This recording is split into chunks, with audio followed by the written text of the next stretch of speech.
3 ചിത്രങ്ങളുടെ ഏറ്റവും പ്രധാനപ്പെട്ട അപ്ഡേഷനാണ് എന്നൊരു വീഡിയോ ഭാഗത്ത് ആദ്യമായി അറിയിക്കാൻ പോകുന്നത്. അർജുൻ അശോകൻ, മഹിമ നമ്പ്യാർ, മാത്യൂസ് എന്നൊക്കെ പ്രധാന കഥാപാത്രങ്ങളായെത്തിയ ബ്രൊമാൻസ് എന്ന ചിത്രം ഉടൻ തന്നെ നമുക്ക് ജിയോ ഹോട്ട്സ്റ്റാർ എന്ന OTT പ്ലാറ്റ്ഫോമിലൂടെ കാണാൻ വേണ്ടി സാധിക്കുമെന്നാണ് റിപ്പോർട്ടുകൾ സൂചിപ്പിക്കുന്നത്.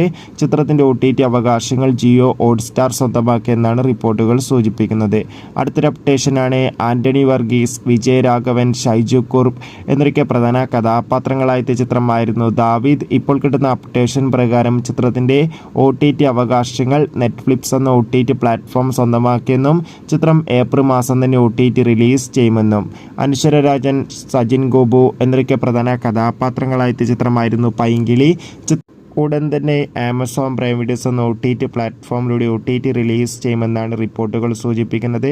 കാത്തിരിക്കാം കൂടുതൽ അപ്ഡേഷൻ അറിയാൻ വേണ്ടി. അടുത്തൊരു വീഡിയോയിൽ കാണും വരെ ബൈ.